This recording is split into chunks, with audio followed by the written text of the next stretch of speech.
Today is gonna be something that I have been looking forward to for a long time. I'm finally gonna be watching a Rogue Trader review. I really struggled to find like a good Rogue Trader review. I don't know why like my usual content creators that I like to watch didn't cover it. I know Bricky played it, but he didn't make a video about it. He like streamed it or something. Mandalore, I have no idea if this is even on his radar. So I'm like, so I had to like search up another creator, and this seemed the most promising. Warhammer 40k Rogue Trader review after 100%ing it by Mortismal Gaming.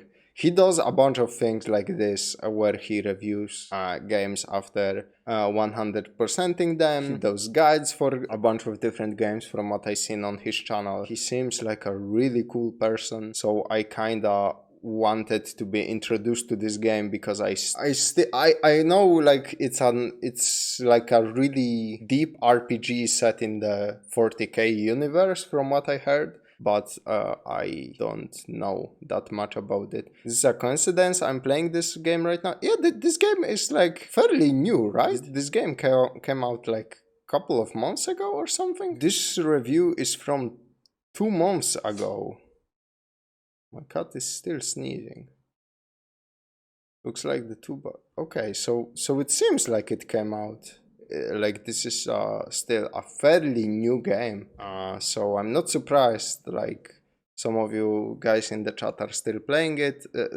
I think Stas said he was also playing it and finished it by now, if I remember correctly. So yeah, I'm very interested as to if the game is even good. I haven't heard if the game is actually good or not. So let's get into the video and find out. And yeah, also, that is one thing that I definitely heard. It is a long game with a lot of content, so it will naturally take like a few months for quality big reviews to come out. At least I imagine Mandalore would play the fuck out of it if he wanted to review it, so Ricky probably too.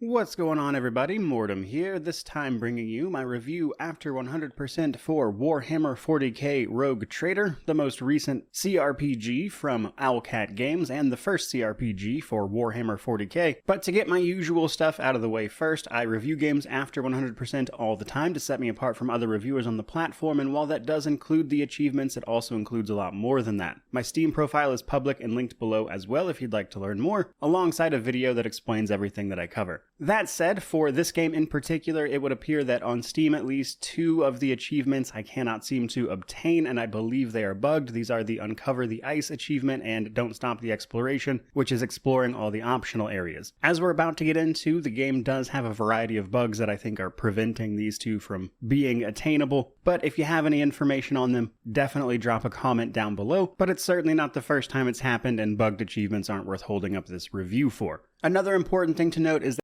I found it extremely easy to make the walking blender where everything near him turns to red mist. Arch-Militant is a pretty overpowered class. Damn. Immediately, like, the icons from XCOM are there. I don't know who made this game, but actually, let me just look that up. Oh, they made the Pathfinder games. That's interesting. Developers who previously worked on titles such as Heroes of Might and Magic 5, Silent Storm, oh my god. Man, that is just straight up the icon from XCOM 2 where you take cover. For a second there I thought like, did people who make XCOM do this? I'm not sure.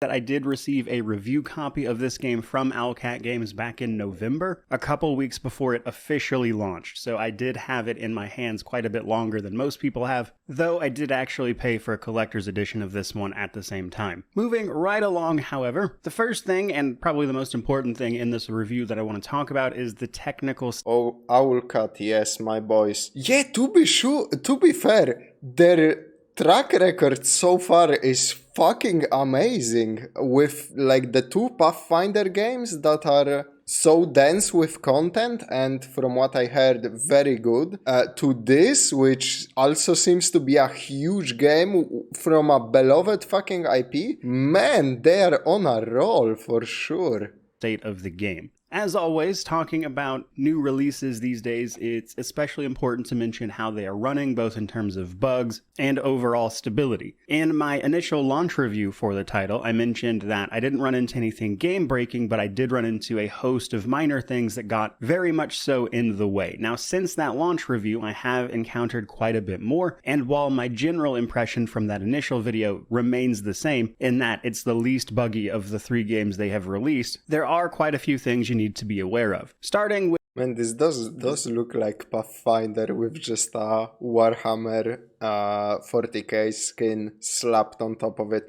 and I mean that in like I mean that in the fondest sense that I can mean that.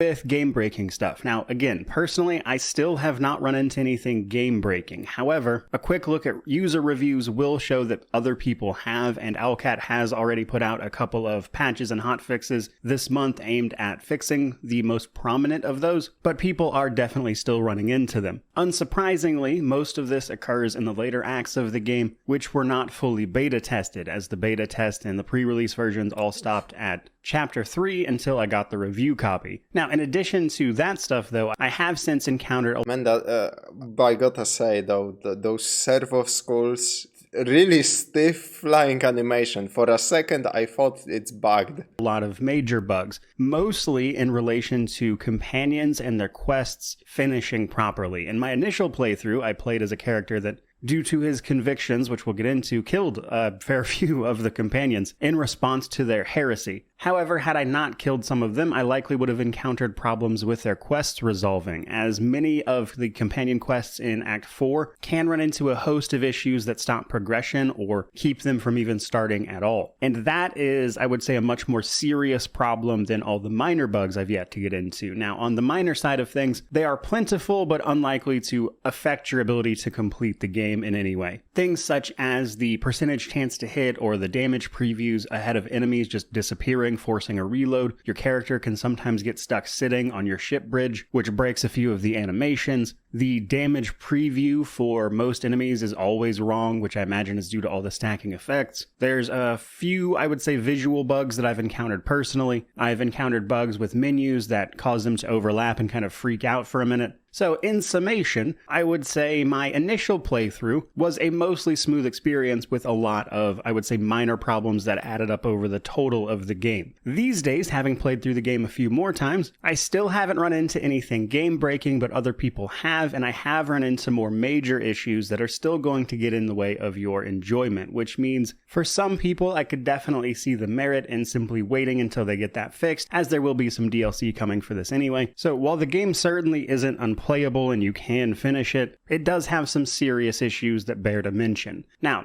yeah, I wanted to say, I was just waiting for the reviewer to finish his point. I just wanted to say that this is pretty common. I'm not trying to justify or defend this, but I think this is pretty common with games that are very ambitious, like these ambitious RPGs, like previous Pathfinder games, fucking Fallouts, Knights of the Old Republic. Like these big RPGs always have some like compounding issues, very small things that annoy you, but by the end of the game they get really annoying. But that doesn't, like, obviously doesn't prevent the games from being fucking amazing. moving along from there, I want to talk about the story setup for the game and my thoughts on it on top of the conviction systems. Now, in Warhammer 40k Rogue Trader, you play as a rogue trader, as it were. The entire game is adapted from the tabletop version of a 2000s TTRPG set in this area, where you also played the role of a rogue trader and their retinue. A rogue trader is someone with the Imperium of Man in the Warhammer 40k universe that is tasked with expanding the Imperium's borders, essentially by any means necessary, given leeway and privilege to do that far beyond what any normal citizen would have, and this is cause for all sorts of unique situations that other people in the Imperium would simply never see, which is a ripe playground for an RPG, of course. So with that in mind, that's a pretty cool setting, yeah. After character creation, start the game as our freshly made rogue trader, who is an heir to a rogue trader dynasty, as these things are genetic and passed down. During the prologue of the game, and by the way, we are going to be getting into a fair few spoilers here, so if you don't want any of those, maybe just skip ahead, or go watch my launch review. But with that in mind, our rogue trader just... I'm gonna... Man, this is a very weird structure. Very like backwards from what Mandalore usually does. Mandalore usually first talks about the gameplay and then the story. But this is like spoilers for the literal beginning of the game, right? So yeah, I'm gonna be I'm gonna be continuing with the video. If I hit a spoiler, that's on me. If some of you guys wanna opt out just in case, then do so at your own leisure. Because at the end of the day, if a game is like truly worth playing through, some spoilers won't like ruin your enjoyment out of it, you know. In the prologue, winds up becoming, of course, the rogue trader after your predecessor dies a mysterious death, being assassinated during some warp travel, as another member of the crew proves themselves to be a heretic involved with a cult to chaos that causes you no small amount of trouble. After taking up the rogue trader dynasty, your job is to essentially get your house in order while navigating the mysterious events of the Coronis Expanse. Now, while I don't want to go into detail on every possible plot thread here, there are some things I want to mention. For starters, much of the story can feel a little disjointed until you get to Act 5, which is sort of the wrap-up chapter where everything comes together and all of the bits and pieces you've been experiencing suddenly prove to be part of a larger plot. Personally, I did enjoy this, but my first time through especially, I was a little confused how it was going to wrap up narratively, but I do think they did a really cool job of weaving all those plot threads together into something that made sense. With that in mind, I really did not... Man, there is some really cool like images displayed here that really take me back to like artwork and like panoramas that Bricky has shown in his videos about Warhammer. This seems like fucking properly set in that universe. From me, of course, like looking from the distance because I didn't play this game.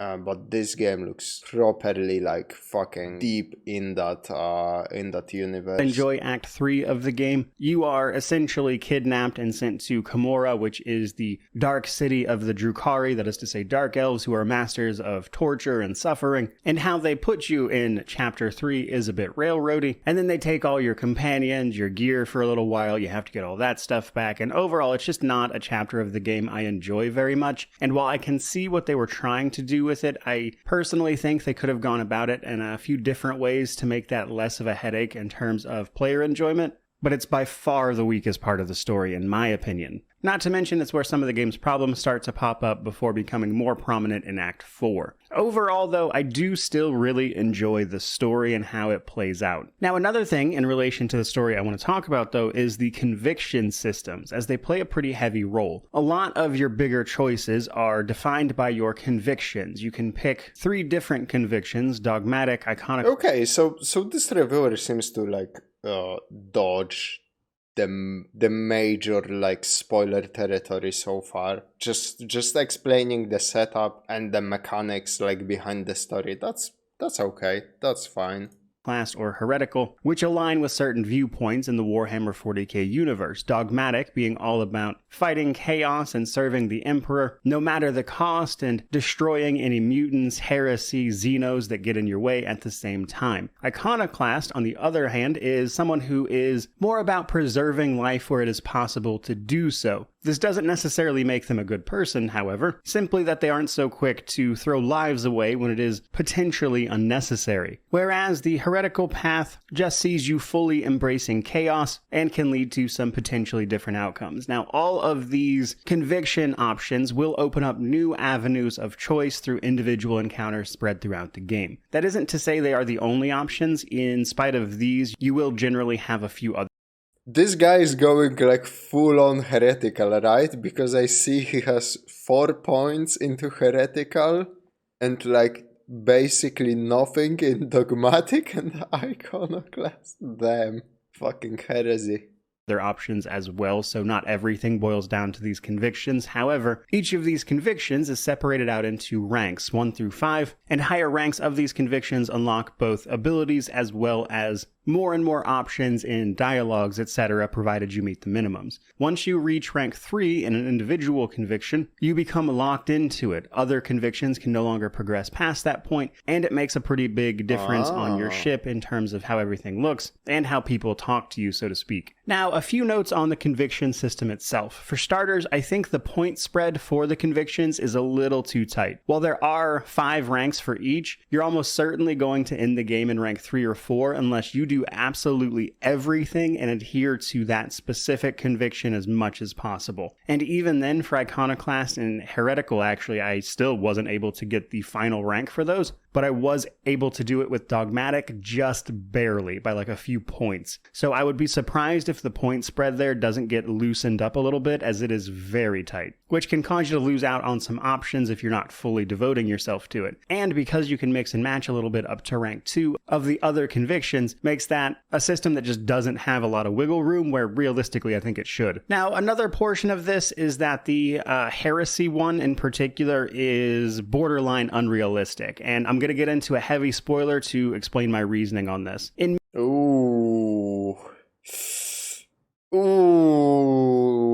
This is gonna be tough.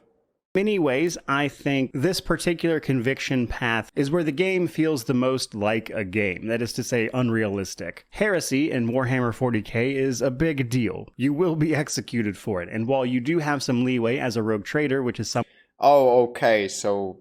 Yeah, I can imagine that from a get-go, that making a campaign where you are a heretic, like serving the Empire, would be just impossible. Like, how the fuck do you make a story like that, right? It would be like immediately, okay, you are now a heretic and you must face like fucking kill squads of the Empire, and that's the rest of the game. Of course, it's a video game, so those things kinda should be there, and you should be able to do them just for the sake of playing the game, but yeah. So I'm assuming this is gonna be a pretty big spoiler for the heretical path, so if anybody doesn't want to hear a spoiler for the heretical path, you should like mute the stream for like next 2.5 minutes or so. So I'm gonna unpause the video now. I was just giving you fair warning. Someone with an enormous amount of privilege, you are still not immune to the repercussions of pursuing heresy. And in order to make the heretical path work, they have to jump through a lot of hoops to allow a lot of people to just let you get away with it that almost certainly would not do so. That is to say, they would cut you down in a heartbeat. And in fact, we see them do exactly that with someone of a similar status, namely Argenta and Theodora. You see, when your predecessor, Theodora, is killed in the opening act, it's left a mystery for quite some time. However, if you take one of your companions, Sister Argenta, with you into Act 3, she will confess that she is the person who killed Theodora, another rogue traitor. And if you inquire as to why, Argenta went to find the rogue traitor during the attack on your ship in the prologue with the warp travel, and found her in possession of a heretical object, and Argenta immediately and almost without thinking murdered both her and her arch-militant in an effort to purge the heresy, which is of course what Sisters of Battle are all about. And meanwhile, that then same character goes on to watch you do 100 heretical things and just doesn't do anything about it. Simply doesn't track for me. So In some ways, I think the Heresy playthrough, while certainly unique and fun, doesn't make a lot of sense from a lore perspective and, just generally people's reactions to it. And while I'm fine with some of those things because this is a game, not everything's going to line up perfectly, I do think that becomes more of an issue when we start talking about companions, which we'll get to here in just a moment. Because first I want to talk about the endings a little bit. Now, there's technically a few different, I would say, major endings to this game, one of which is secret, though the secret ending is super easy. Okay, so that was the spoiler. Okay, I get it. There's one part in particular where if it was faithful to the setting, everyone, friendly and enemy, would immediately gun you down, but of course that's not as fun. For as long as I can remember, we've been told almost to our faces that many of our faults will be overlooked. I'm just going to say this, it's less of a spoiler than what he said with Argenta. You can build and use demon engines and both the crew and the Inquisition let you get away with it. Damn. To get, as opposed to Owlcat's previous games where it was honestly a huge hassle. But one really cool thing about the secret ending that I liked is that it is colored, so to speak, by your convictions. In order to obtain the secret ending, you have to talk with an NPC, and how you talk to it and the lessons you impart will dictate how it acts after the fact. So not only is there a secret ending, there are multiple variations of it based on your convictions as the rogue trader. And that was a really cool way of handling that I thought was interesting and different than their previous work. And then you combine that with all the individual outcomes for companions and the Coronis Expanse at large, and you've got the potential for a pretty satisfying outcome in terms of the ending, which is all done with various slides, etc., that show off what you've accomplished, or didn't, as it were, which was certainly nice. Now, as much as I enjoyed the story, though, the companions of this game fell a little bit flat for me. Now, I will say I enjoyed some of them. Most of them I was neutral. Okay, so that was basically all the story he's gonna talk about, I imagine. So yeah, respectful with the spoilers, I would say. Like, that one thing he really warned that it is a major component. The thing with Argenta definitely, like, is a spoiler, but...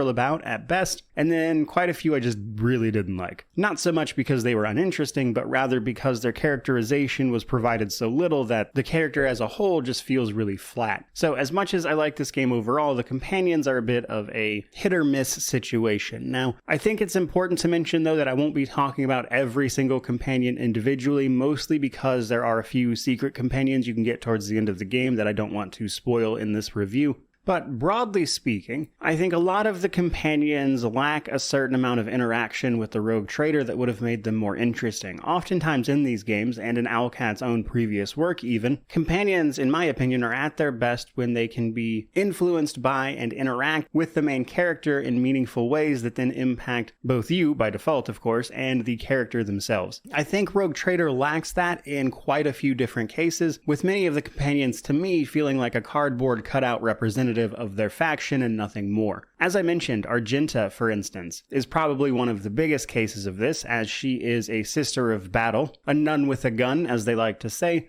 A lot of people are upset that you cannot romance her. Now, generally, I don't care about romances in-game, so that's not a big deal to me personally. But beyond that, Argenta just doesn't have a lot of characterization. She's a sister of battle, first and foremost, and everything else about her is secondary, which is kind of proven through her dialogue and things. But even that is, I would say, counteracted by the fact that she doesn't even live up to what she was supposed to have done in the plot, as I mentioned earlier during the story section. She'll eventually leave your party if you engage in enough heresy, but that's about it. So even the personality they try to give her as just being an overly zealous sister of battle isn't really as impactful as you might want it to be if they are sticking purely to the lore. And in the absence of things like a romance option or meaningful conversations, Argenta's just not that interesting. She is the character that you see at face value. Her story is about the fact that she was supposed to guard some relic, but because of a warp anomaly that caused decades to pass, she now kind of just doesn't have a job to do, and is afraid people have forgotten about her and that she can still serve the Emperor in some way. This leads her on a quest to find a holy artifact, and that's pretty much it. She never grows or changes, she stays the same static character from start to finish, and you see that repeated with a lot of different companions. That's not to say all of them. Some of them do have a bit of meaningful growth in my opinion, such as Cassia, the navigator of our crew. She's probably the one you have the most influence over, and because of that, she's a much better companion. Your conversations with her and guiding her to the head of her house as a navigator ultimately decides her fate and how well her house fares in the aftermath of the game, and it can be provided even more context by her being a romanceable character, giving you a lot more interactions with her. Now, in between those two extremes, you do have more neutral characters like Abelard. Abelard is our loyal seneschal who served Theodora before you, and his character is mostly that he's sad Theodora died and that he has a big family he's trying to take care of and bring honor to as a whole. And he's a decent character. He also doesn't get a ton of growth or change really throughout the game, but it's not outright contradictory or bothersome in any way. And if that's not enough, let's talk about a more, I would say, egregious example of companions you would have to just be, let's say, living dangerously to deal with. And not even because they're Xenos, but these are Irolet and Merizai. The Eldar. I'm probably going to agree with him on the companions. They're archetypes, however a few have a bit more going on. There are some interesting interactions where you can ask your crew what to do and their suggestions can unlock certain options that are beneficial and which you might not otherwise get. That's a cool feature. Cassia is the one the writers really brought their A game for. My girl, lol. Nice. And Drukhari companions we get respectively. These are Xenos companions, that is to say they are alien species, which typically people aren't supposed to hang out with, but thanks to your status as a rogue trader, you can do. However, they look down on you. To them, you are an animal, essentially. And as a result of that, Irolet, who does actually have some growth over the course of her storyline, that I think any sane person would be unlikely to see, because she actually sells you to the Drukhari if you have her in her party at the start of Act 3, which is what kicks that chapter off, which sees you and your entire retinue sent to Komorra to essentially be tortured to death. And while she certainly comes to regret that decision, I think a character that essentially looks down on you in every way it is possible to do so, and then outright tries to get you killed for something you didn't even do yourself, is beyond the point of redemption. Realistically, the only reason to keep her around is because it's a video game and you want to see what happens. And while there are other Yeah. Man, you don't do that with companions. Like, that will immediately turn people off from the idea of hanging around that fucking NPC. Companions, I don't know about the character personality growth. They're adults whose personalities aren't likely to change anymore. Well, you say that, but then you can look at something like Fallout New Vegas, for example. And companions in that game, you absolutely influence with how you solve their problems with them. Some of them are fucking robots, so they don't have much growth, right? But Boone is probably the best example. Like, you have this guy who lost his wife, and by the end of his story, you can either make him like really vengeful over this fact, or you can tell him to move on, and that like hugely impacts him as a character. So I don't think that's like a... Especially for obviously, even if that's true for real life, like, right? This is a video game. You want to have influence over the characters in your party. So I have to disagree. Like, there should be some influence over where they kinda end up. Like that girl he mentioned before, right? That's cool that you can influence her story. Like that's what we are here That's what we are here for when we play RPGs, right? Eldar don't think like humans. They make that clear even in the game. And what's funny is they also give you like 12 dialogue options to kill her before that point. There's a long dialogue chain where the option to shoot her is in the back is available for every choice. Yeah, that's like, man, I don't think I agree with the reviewer. I don't think a lot of people are gonna stick around this character to find out that she actually has some kind of story. And even if so, like, most people would stick around only out of that sense that, oh, maybe she has that secret, like, hidden story. She's like maybe like a really cool companion. I will only operate on that thought to get her into my crew to see like what she brings and everything like that, you know. But yeah, this is setting up a companion for failure, in my opinion, that not only you get so many fucking options to attack her and kill her, and then like she also fucks you over. A lot of them fall into one of those categories. They're either neutral to the point that they're uninteresting, contradictory to the point that it's honestly just not very good, or so hazardous to your well-being that you would have to be insane to keep them around. And for all those reasons, while I do think a lot of people could probably enjoy these companions, and I'm sure many people do, outside of one or two, I just didn't like a lot of them, and I don't think they're particularly well written, which is interesting because I think Owlcat has written really great companions that are much more in-depth, even when there have been restrictions in place from the IP holder, which is likely what I think happened here, to be frank. The companions from their previous games I think were better overall. Now, finally moving on a little bit, let's talk about the difficulty of the game and start breaking down some of the systems. Now, in terms of difficulty, I think they did a pretty good job here. I think Owlcat does a lot of things with difficulty that I enjoy seeing that involves a lot of modularity to their overall approach. That is to say, there are several different presets ranging from story all the way to unfair, which is like super hard mode. You can also play on a custom difficulty,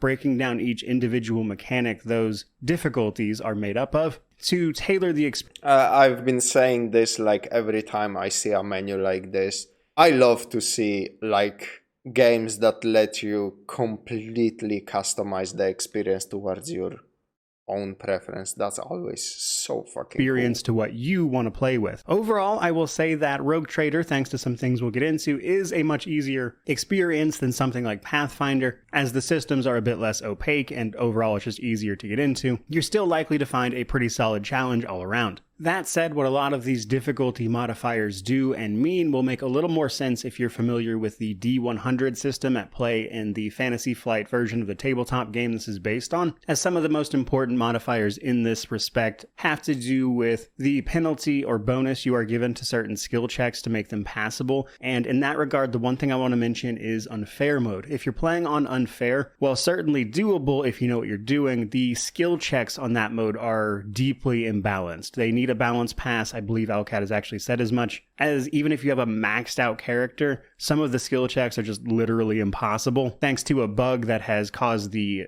penalties to those skill checks to be much higher than intended. So if you're gonna play on unfair, do keep that in mind as you're I'm assuming like it's been 2 months. I'm assuming this bug is completely gone from the game because even like the developers said they're gonna take care of it. Granted, I haven't finished it yet, but I find that the default is way too easy. Yeah, it is. If you go Archmilitant with Greatsword, it's so easy to get 3 turns around and 5+ attacks when you're only supposed to have 1. Holy fuck! But I still managed to get killed with 1 attack. Damn, that seems like it's a little bit all over the place. But man, 5 attacks in 1 round is fucking insane. In anything turn-based, that's just insane. And would make the game like way easier probably.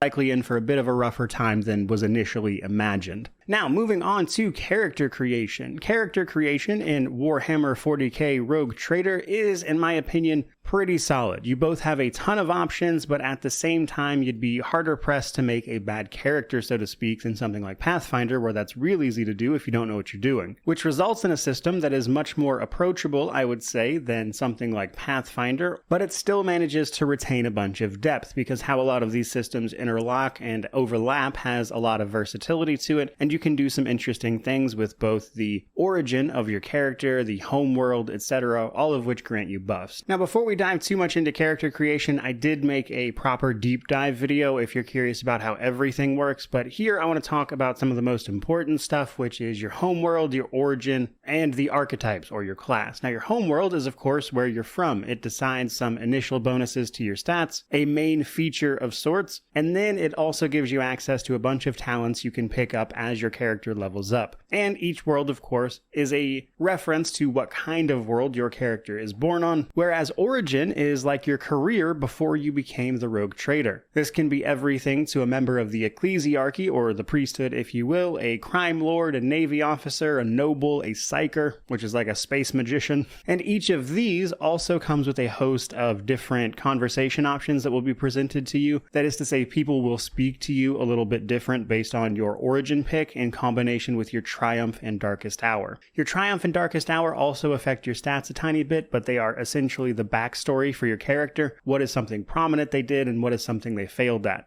That was something in Mass Effect 2. You basically had 3 backgrounds you could choose from, whether you were like a hero of a decisive battle, a lone survivor of a complete wipe of the human army, or something else, I don't remember. And characters would occasionally like bring that up, and even you had a nickname because of that in the game. That's cool. All of this seems super fucking solid. If you have Cassia with you, you can still give extra moves. You can go 3 to 4 times in total. God damn. I forgot the best part. After every attack, you hit harder, hit more often, get higher dodge and higher parry in case your dodge fails. You become invincible very quickly in a fight. God damn. I was an assassin psyker. It was good. I went with the priest as an arch-militant, so after a flurry of attacks, I could trigger my ultimate with the prayer and then could get another full turn with no attack limit. Seems like there is a lot of like moving parts that interact with one another, and you can really stack the deck in your favor quickly from what you guys are describing in the chat. But I like the difficulty in this game. I like the fact that difficulty in this game is much lower than in Pathfinder. For Pathfinder, it becomes ridiculous. You just don't hit the enemy with all possible modifiers on your character, and the enemy does minimum damage to you. What the fuck? Damn, that does sound like a little bit goofy if like basically everybody is a little bit powerless in a fight. To be fair, I prefer games that have like default options kinda easier, and then you can just increase the difficulty yourself with different options.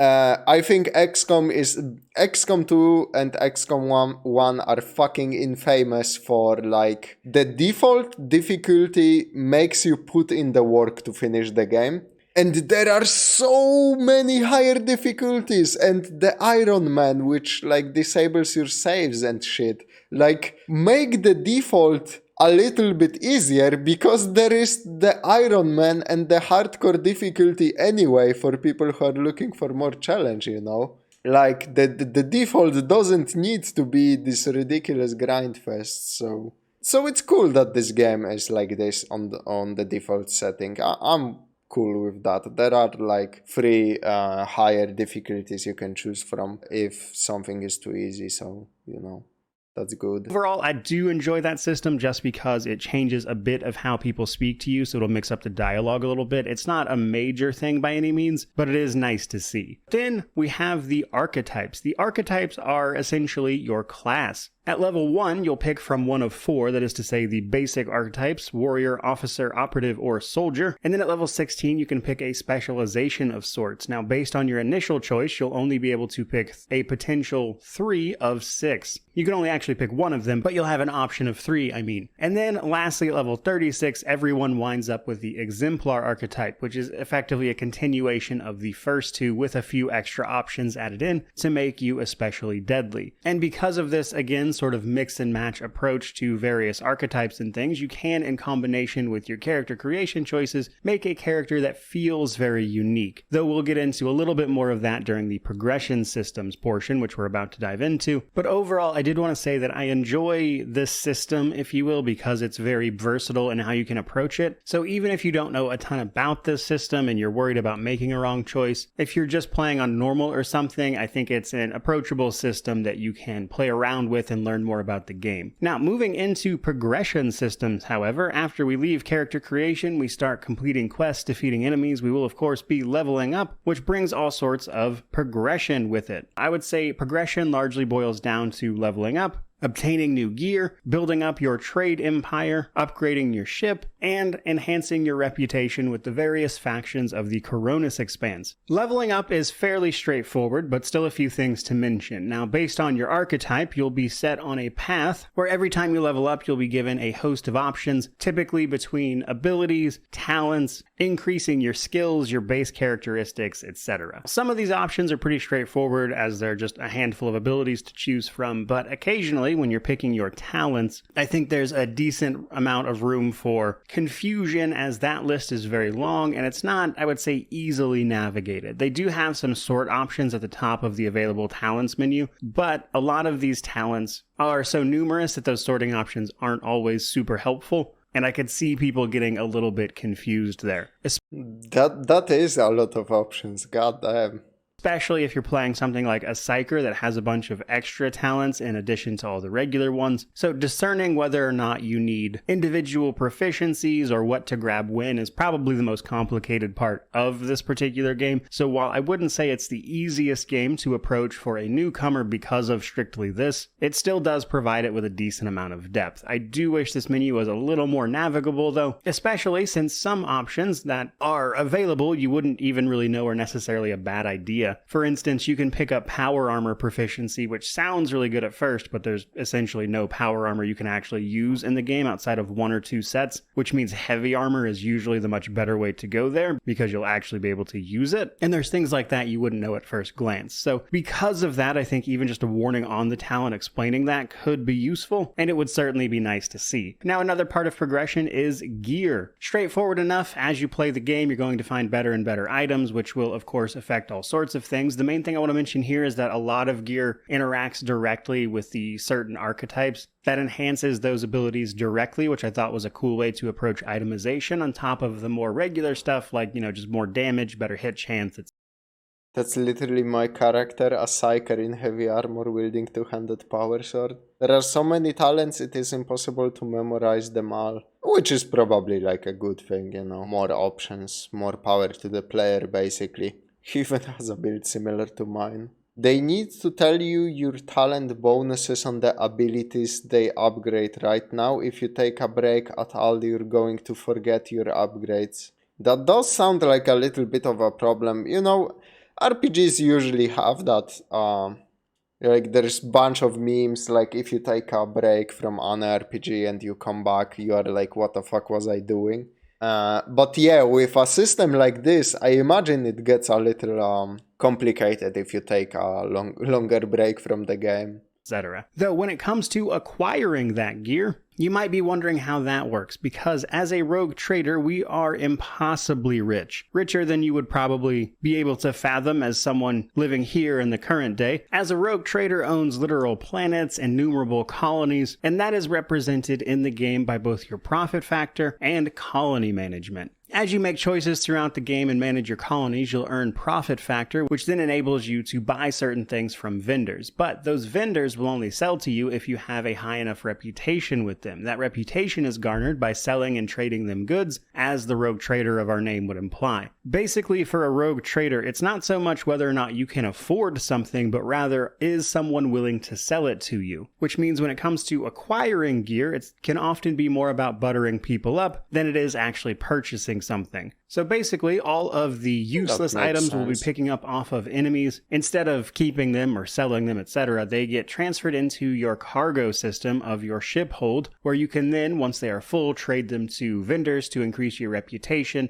to then buy the things you need, which is how you'll be acquiring a lot of that gear. This, in combination with your colonies, is how you're going to get the best stuff. As you develop your colonies, you can also earn some rewards from doing that. As you start exploring the space system, you'll ultimately encounter 5 different colonies that can be built up in different ways, some of which will provide all sorts of faction reputation, which is one of the main ways you'll be increasing that, by the way. And depending on the projects and things you complete in those colonies, it will shape what resources you have available to you, items you can procure, etc., etc. Now, you can manage these screens from basically anywhere. It's not something you have to go to a specific place to do. If you want to trade with people, there is an NPC on your ship bridge, which allows you to just go talk to them and do that, so you don't have to go anywhere specific, like actually tracking down the vendor, for instance. And the colonies can be managed. That's very good. When you have to go to a specific place in an RPG, it always gets tedious by the end. Always. RPGs like this have to be played truly to the end, for you will forget a lot of things. Yeah, some games like do certain things to minimalize like that feeling, but usually, I mean, it's like this with everything, right? When you stop watching a show and you come back to it, you naturally forget some plot lines and some things. Same with a book, same with a video game, same with pretty much everything that takes like a little bit more time to get through.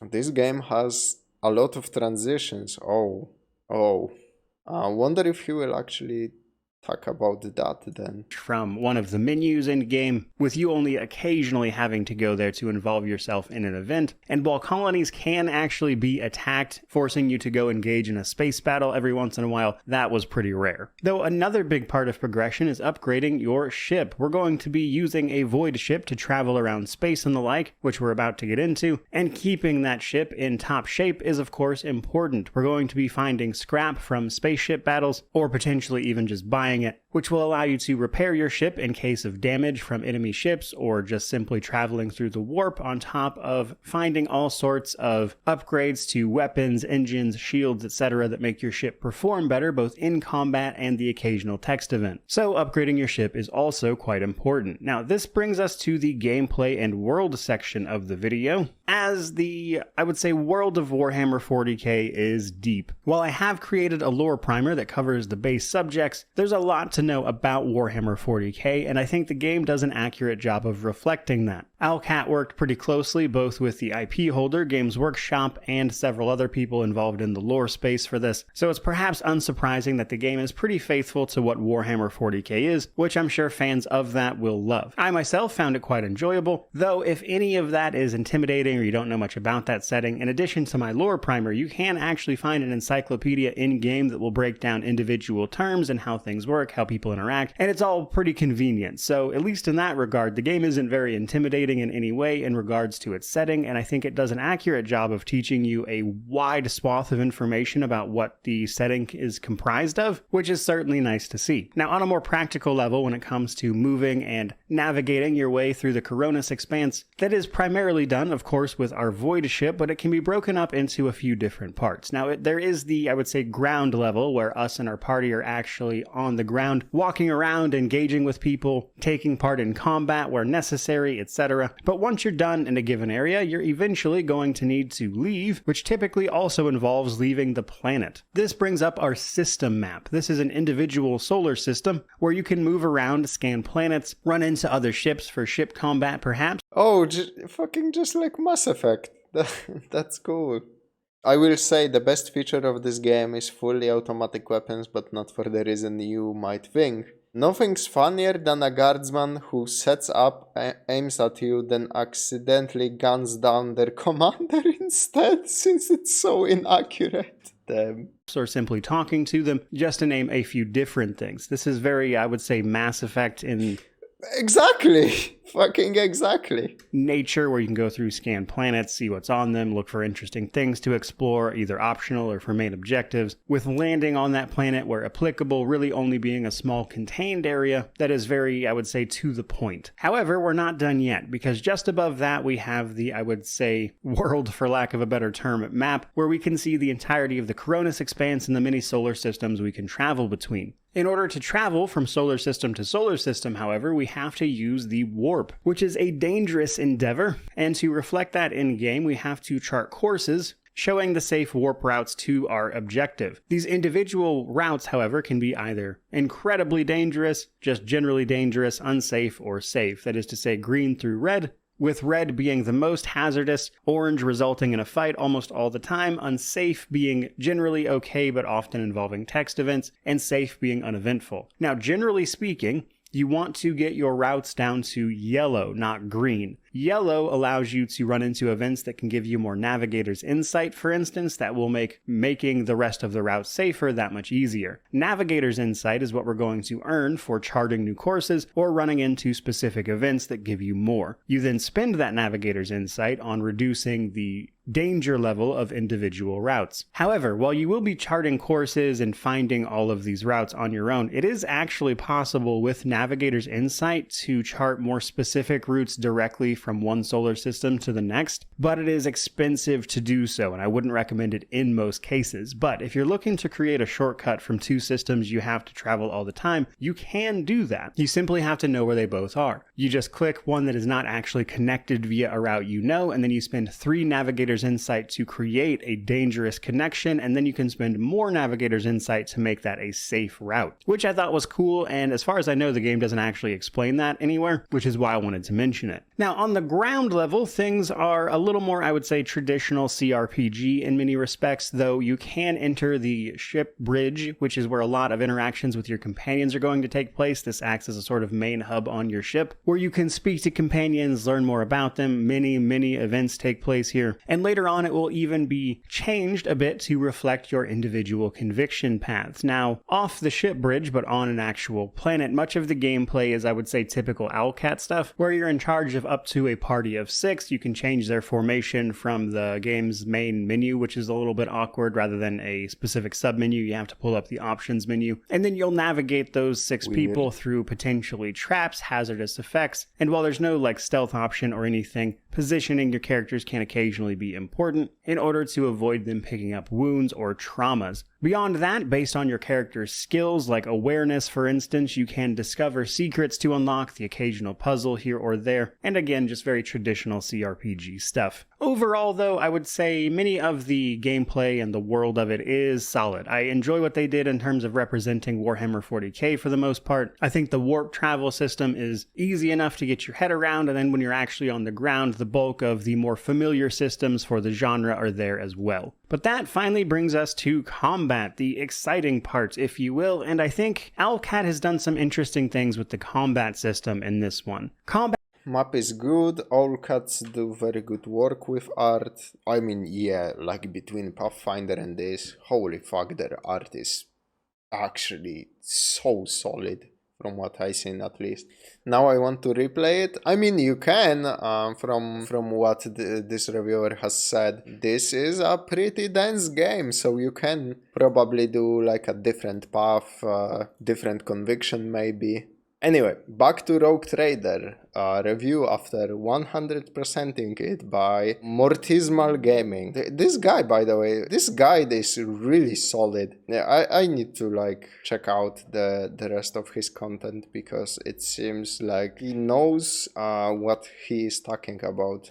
That is a turn-based affair. There is no real-time option, and it is based on movement points and action points. Every turn, your character will have a set amount of movement points and action points they can spend on abilities and attacking. Now, most attacks will get rid of your movement points, not allowing you to go any farther, and then also force you to no longer be able to attack, but rather just be able to use abilities. Now, at the core of this, that system means that a lot of what you're going to be doing is buffing your characters with various abilities before actually making your attacks. Now, a little later on, thanks to things like the Officer, you can grant yourself extra turns and a ton of stacking effects that make you able to take many attacks and many turns, but it is something you have to be aware of. Now, probably the coolest thing about it, though, is the momentum and the heroic act. Warhammer 40k Rogue Trader and Warhammer 40k at its core is all about over-the-top coolness, the rule of cool, if you will, and to that end, in Rogue Trader, there's a lot of little enemies that are designed designed to be killed in one hit. Doing so will often increase your character's momentum. When the momentum bar to the right of your character's portrait in combat here either raises to a certain point or drops to a certain point, you can activate either a heroic act or a desperate measure. They are the same thing, just opposite ends of the momentum bar. The heroic act is heavily based on your archetypes available to you, though you will have a choice between a few towards the end of the game, and then you can use that heroic act once per character per combat to unleash devastating abilities on bigger enemies, which allows you to take them out. Now, the nuance to this is all of the stacking effects and maximizing the action economy. This system, I would say, is reactive more than it is proactive. That is to say, you don't need to pre-buff before fights or anything. You do all of that in combat, but there are a lot of effects and things you want to buff a character with before attacking, which can still be a little bit tedious, though it is easier than Pathfinder because you can do it in combat.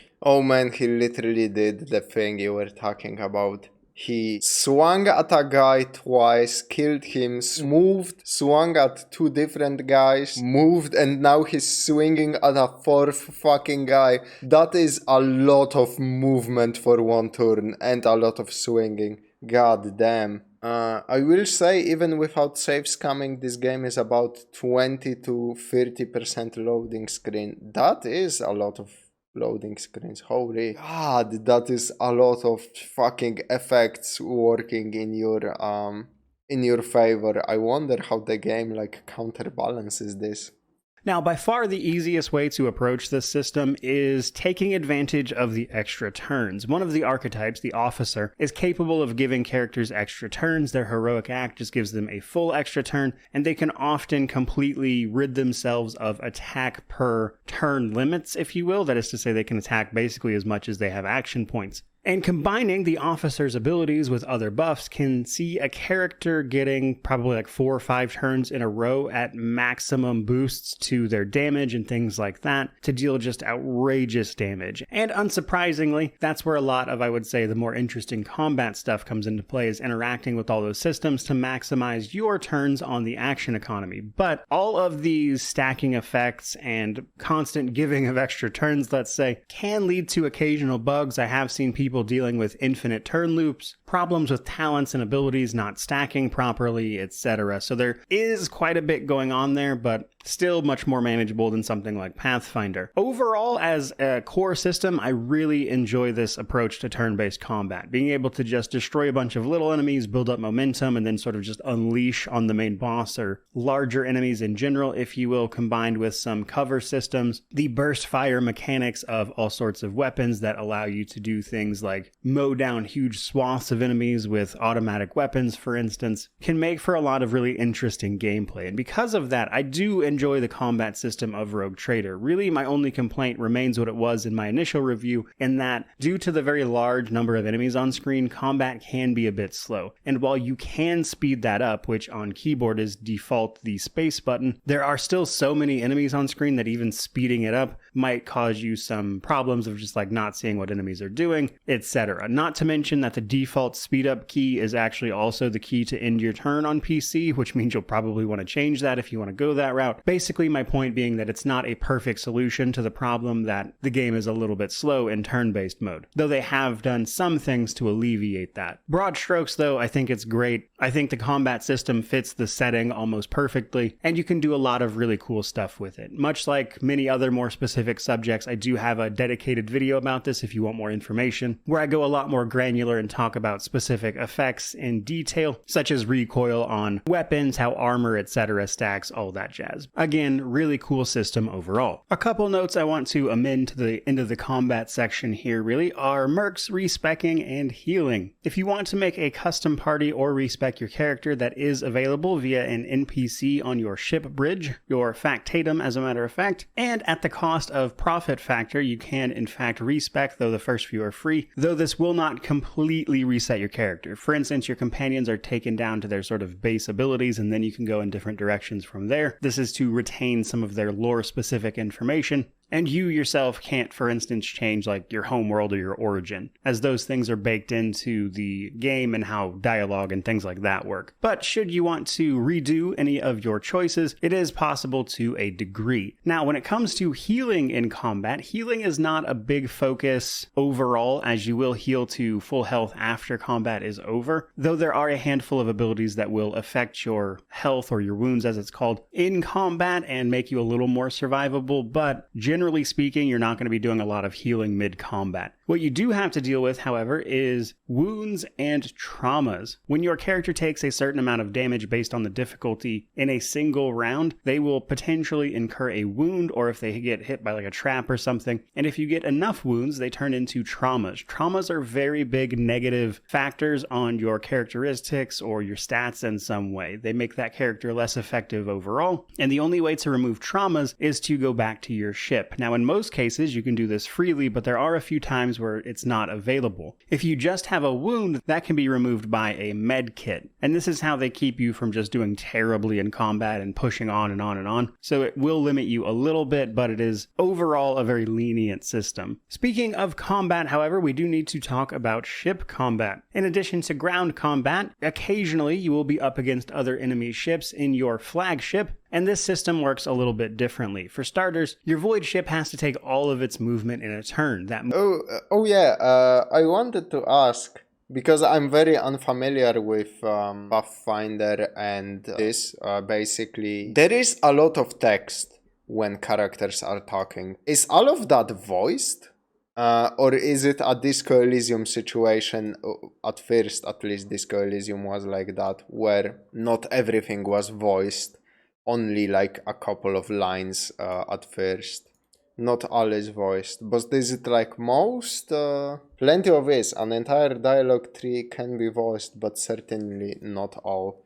Okay, that's still pretty good then. Movement is divided into 3 phases, which is mostly important for the activation of certain abilities at certain times. How far your ship can move, what weapons it has available to it, etc. is down to the equipment you have on your ship, as we discussed in the progression systems, but the ship also has several posts that you need to assign your companions to maximize their benefits, but also to be able to use the individual abilities associated with that post. As your ship, when you participate in space combat, will be leveling up, much like all of your other characters, which allows you to unlock extra abilities, effects, etc. that can then be utilized. Now, towards the end of the game, your ship becomes a bit of a powerhouse if you've been upgrading it fully and earning reputation with the Imperial Navy, which gives you the best equipment possible. But this, combined with ultimates for your ship, can make you a bit of a wrecking crew. It's also possible through your colony management to get an escort ship that follows you around and helps you engage in a lot of this combat at the same time. But what makes this especially unique is that while your abilities and things will have cooldowns, you can use your ship's weapons pretty much once per turn. That is to say, you can use every weapon your ship has once per turn, which lets you fire all the time. You can fire, then move then fire, then move some more, etc. So how you attack enemies is largely down to how you have customized your ship, so to speak, in terms of its weapons and abilities. But a fully upgraded ship is capable of doing an intense amount of attacking when it comes to other ships, and you really need to make use of all of that if you want to be good at ship combat. That said, you can turn the difficulty of ship combat specifically down if you still don't want to deal with it very much. Overall, I liked the ship combat system. It kind of grew on me. It was very bare bones in the alpha and beta versions of this game, but over time I think they polished it up and made it pretty fun. Though I recognize it's not the kind of thing that's going to be for everybody. I wound up enjoying it a lot more than I thought I was going to based on my initial dealings with it all the way back in the earlier versions of the game. That's fair. It does look like a little bit of a gimmick. Ship combat is the only part of the game that can actually be hard at first. It gets way easier when you get your first gun upgrades. Yeah, like I said, I think this is more of a gimmick, and this will be a part of a game that people just simply either like or dislike. Just like Pathfinder had those Heroes of Might and Magic sections, and sections where you are actually building up your town. I imagine it's like this, where it will not appeal to all of the people that the base game will appeal to.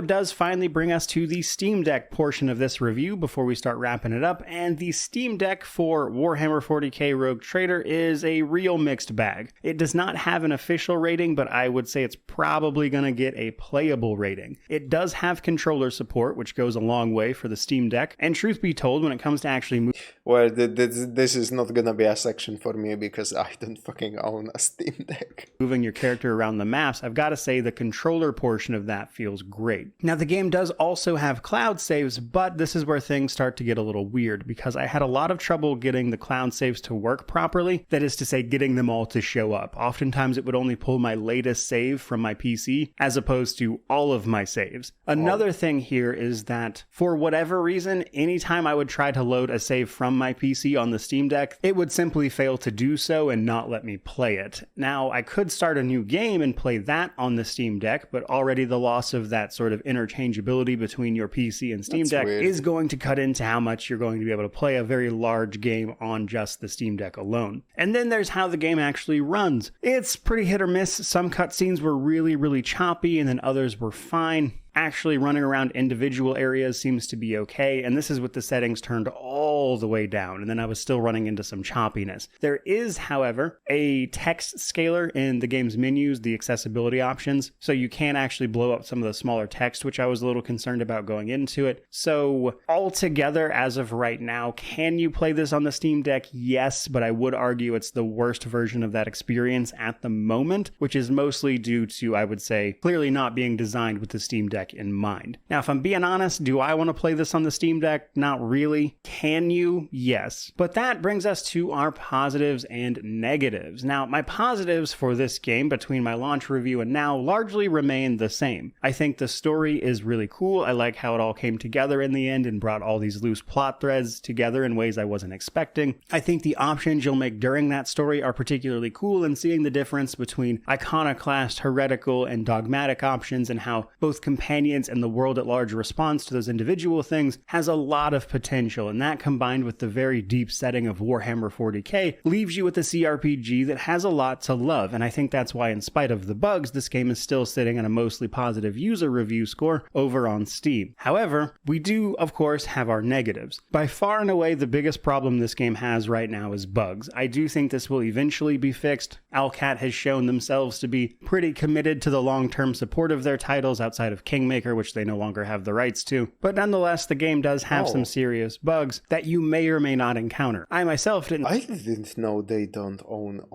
Kingmaker anymore. What the fuck? See a lot of them just on my first playthrough, for instance. Another issue is that combat can be a bit slow in plotting just because of the sheer amount of enemies you're dealing with and all of the stacking of various effects you need to put on a character before you really make a move with them, and while that can all be done in combat, does slow things down a little bit. So while there are speed up options, combat compared to something like Real Time with Pause in Owlcat's previous work is going to be a bit slower. And while that's not really a deal breaker, it can just make especially smaller fights feel really tedious, where you have to do all this wind up just to knock out some enemies that you know you're going to destroy. And then there's the companions. For me, most of the companions were a miss. I'm sure plenty of people love them, but a lot of them just felt either contradictory, uninteresting, or just outright hostile that made dealing with them more of a headache than fun. There was one or two that I enjoyed, but for me, the cast of characters here just wasn't something that ever really grew on me, and I wish a lot of them had more growth or characterization in many ways, because as it stands, it really does feel to me that Games Workshop came in and told them what they could and couldn't do in this regard, which, while understandable for the protection of their IP, I suppose, makes it feel like a different quality of writing compared to their previous work. And last but not least for the negative, something I probably should have talked a little more about over the course of the review, but I did mention previously, is that the pacing for the game can be a little bit weird in places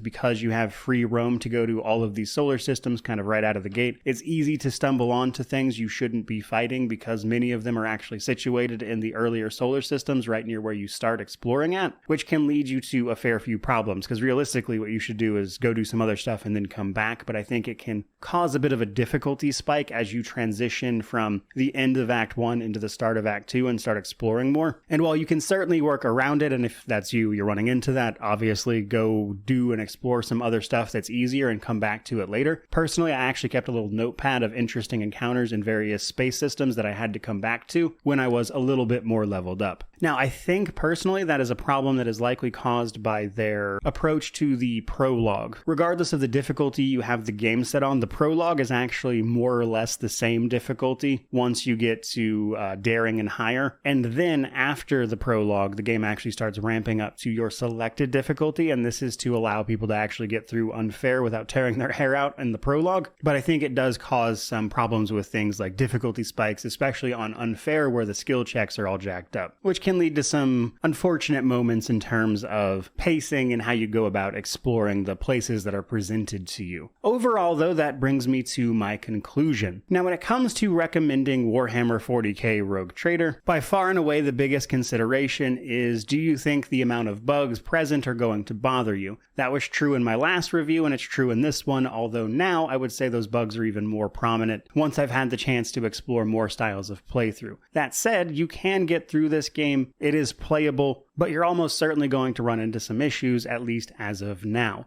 So whether or not you're willing to put up with that should honestly be your... I wonder now, like 2 months later, is this like still true? Is the game like really noticeably buggy or not? Like I said, it is kind of expected of games like of this magnitude. But for example, Fallout New Vegas is one of my favorite games of all time. It's impossible to make that game fucking run properly. It crashes so often without like any mods or anything. It's so fucking junk. This doesn't seem like it has that magnitude of issues, but I wonder like how noticeable the bugginess is. It is still noticeably buggy as I play it right now. Nothing really game breaking though.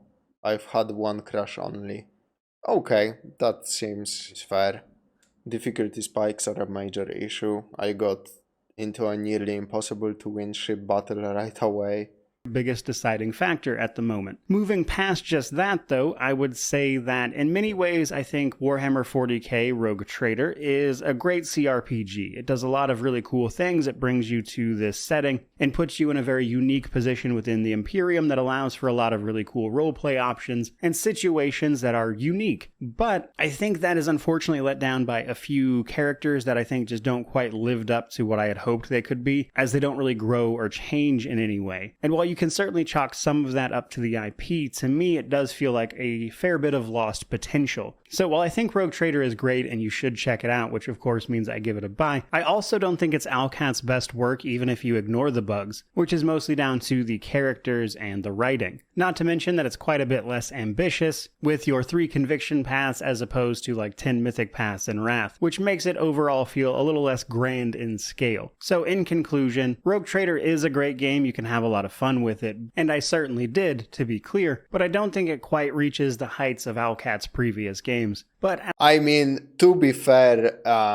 Pathfinder set the bar like into the stratosphere from what Mandalore has said in his reviews. Like I said, I haven't played those games yet. So expecting like that level of open-endedness from everything those creators make is absurd in my opinion. It is weird that a lot of characters don't change that much while they let you get away with absurd amounts of heresy. Maybe it is like the reviewer said, the Games Workshop came in and said those characters need to be like this and you cannot make them sway to protect like the IP. Maybe is what happened. At a price point of $50 US. But yeah, at the same time, the fucking heresy is such a giant like elephant in the room that goes against everything in the tabletop and in the lore. So that is weird. Like there's such a duality to it that the companions don't really like sway from their initial ideals, but at the same time the game ignores that you are a heretic. Weird. And whatever that amounts to regionally, I do still think it's a worthwhile experience that manages to offer something unique. That is to say, a CRPG set in Warhammer 40k. So if you like CRPGs or you like Warhammer, you should absolutely check this out. Just be aware of the problems that I've covered over the course of this review. With all of that said though, I think that's about where it's time to wrap this particular video up, so I certainly hope you enjoyed it. If you did, like, comment, subscribe, all that YouTube jazz, but regardless of any of that, truly, just thank you so much for watching. I really do appreciate it. May you wander in wisdom and have an amazing day. For me, it boils down to one thing. This seems like the best game, the best Warhammer 40k game you can have when it comes to learning more about the setting, because that's what I'm really interested in. I really want to learn more about Warhammer and not necessarily go into like books or like lore write-ups, right? Games seem to be ideal medium for me to learn about this franchise. And as I'm playing Mechanicus, I'm like, there isn't anything special happening, like broadening my understanding of the lore. All the other games don't seem to do that as well. So, and this one seems like it really gets you into that setting and explains like a lot about the different factions. Like there so many fucking races were mentioned that I wasn't expecting them to show up like at all in the story. It's definitely a great tool to learn about the setting. It will even have Wiki dictionary if you're not certain what terms mean. Oh yeah, he mentioned that. You push triangle over highlighted word and it will have a quick explanation. That is really fucking cool. The fact that you dodged game-breaking bugs by purging the heretics sounds just like the Emperor wanted it to be. The Omnissiah works in mysterious ways, brother. My biggest complaint is not having options to change companion convictions like in Wrath of the Righteous, where you could take them down the light or dark path, so to speak, especially since they give you multiple morality paths to follow. It felt like you just had to take the companions that pre-fit those paths rather than having them change along with you. That does seem like a big issue. Just wanted to see what the fuck happened with the Pathfinder. Like, how did the developers lose their rights to Pathfinder? I'm very interested in hearing that. And second of all, let me take a quick peek at Rogue Traders. I want to take a quick peek at Rogue Traders Steam page. All reviews are mostly positive, and like recent reviews from past 30 days are very positive with 83%. Okay. What the fuck? It's clear that the team that made this had a great understanding of 40k lore. Like all Owlcat products, it shows great love for what makes 40k what it is, while also providing lore-friendly options for newcomers of the setting to ease into grim darkness of the 41st millennium. The characters all are introduced in great fashion, feel well fleshed out. In Chapter 1. If the whole game played like Chapter 1, this would be a very different review. Okay, buggy, okay. The front 1/3 of this game is a threat to any 40k fan, but much like its setting and comparing to the...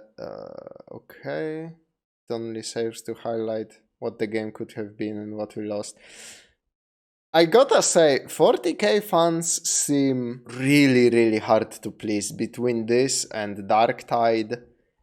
Man. Maybe they are onto something. I didn't play the game, but, you know, I would like to give a neutral score to... I have completed 1.5 runs. Like, they will put 170 hours into a game and they will unironically not recommend it. This is a single player game, mind you. But obviously that doesn't like take away from the problems they had. It's just so weird to me. okay, this person is just silly. I give this game a 6.5 out of 10. 6.5 out of 10 is a recommend, buddy.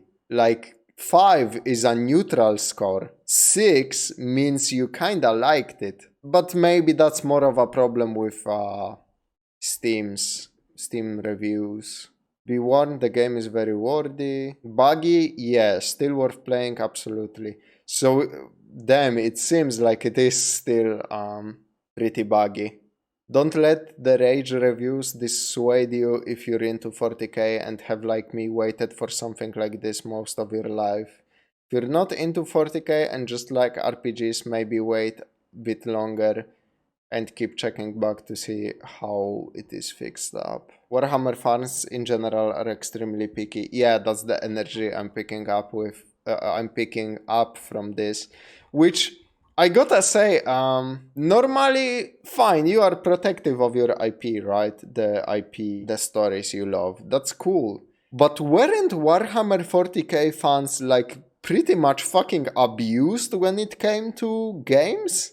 Like, a lot of Warhammer 40k games are just shit. And when something like actually good comes along, they still are. They don't give it the. Like, I don't think they are thankful enough towards these devs when it comes to how good they treat this franchise. I think maybe I'm wrong. Like I said, I haven't played this game. Maybe I'm completely wrong, and this game is quite not that good, but doesn't seem like it, to be honest. Like, it seems just like a solid RPG that is set in this universe. Owlcat Games lost rights to Pathfinder Kingmaker and stopped receiving revenue from it after going independent. Many fans wondered why Owlcat stopped updating Pathfinder Kingmaker. It turns the studio lost the rights to its first title 3 years ago. Oh, fuck. Rights remained with parent company. Wrath of the Righteous doesn't have that problem. Oh, so it's only the original game. That's so weird. But not uncommon. I mean, if you know anything about Disco Elysium, Zaum, the company that employed the artists who made Disco Elysium over in the worst way possible. This is not even mentioned here. So weird. So they couldn't like squash all the bugs when they went independent. But this is pretty much limited to their first game, which is some silver lining, I guess. I was just going to write about Disco Elysium. Yeah, man, that's so sad. I love Disco Elysium, man. But that's enough about Warhammer 40k Rogue Trader. I really enjoyed this review. I will definitely look into the game, see what's happening with it, see what's the situation when it comes to price, DLCs, and everything else.